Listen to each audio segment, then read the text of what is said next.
എറണാകുളം കോതമംഗലത്ത് ആത്മഹത്യ ചെയ്ത യുവതിയെ മാനസികമായി പീഡിപ്പിച്ചിട്ടുണ്ട് എന്ന് സമ്മതിച്ച് മുഖ്യപ്രതി റമീസിന്റെ മാതാപിതാക്കൾ.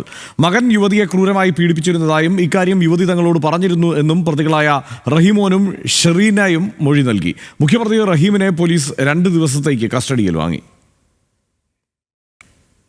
മുഖ്യപ്രതി റമീസിന്റെ പീഡനം സഹിക്കവയ്യാതെയാണ് യുവതി ആത്മഹത്യ ചെയ്തതെന്നാണ് പോലീസ് കണ്ടെത്തൽ. ഇക്കാര്യം ഉറപ്പിക്കുന്ന തെളിവുകളാണ് പോലീസിന് ലഭിച്ചത്. കേസിൽ പിടിയിലായ റമീസിന്റെ മാതാപിതാക്കളും ഇക്കാര്യം ശരിവെക്കുന്ന മൊഴി പോലീസിന് നൽകിയിട്ടുണ്ട്. യുവതിയെ മാനസികമായി പീഡിപ്പിച്ചിട്ടുണ്ടെന്ന് റമീസിന്റെ മാതാപിതാക്കൾ സമ്മതിച്ചു. മകൻ യുവതിയെ ക്രൂരമായി പീഡിപ്പിച്ചിരുന്നതായും ഇക്കാര്യം യുവതി നിരവധി തവണ തങ്ങളോട് പറഞ്ഞിട്ടുണ്ടെന്നും മാതാപിതാക്കളായ റഹീമോനും ഷെറീനയും മൊഴി നൽകി. ഇതിനിടെ റമീസിനെ പോലീസ് കസ്റ്റഡിയിൽ വാങ്ങി. 2 ദിവസത്തേക്കാണ് പ്രതിയെ കസ്റ്റഡിയിൽ ലഭിച്ചത്. റമീസിന്റെ സുഹൃത്തും മറ്റൊരു പ്രതിയുമായ അബ്ദുൾ സഹദിനെ പോലീസ് വിശദമായി ചോദ്യം ചെയ്യും. റമീസിന്റെ മാതാപിതാക്കൾക്ക് തമിഴ്നാട്ടിൽ ഒളിവിൽ കഴിയാൻ സഹായം നൽകിയത് ഇയാളായിരുന്നു. ഈ മാസം 9-നാണ് TTC വിദ്യാർത്ഥിനിയെ വീടിനുള്ളിൽ ആത്മഹത്യ ചെയ്ത നിലയിൽ കണ്ടെത്തിയത്. റമീസിനും കുടുംബത്തിനുമെതിരെ ഗുരുതര ആരോപണങ്ങൾ ഉൾപ്പെടുത്തിയ ആത്മഹത്യാക്കുറിപ്പ് എഴുതിവെച്ച ശേഷമായിരുന്നു ജീവനൊടുക്കിയത്.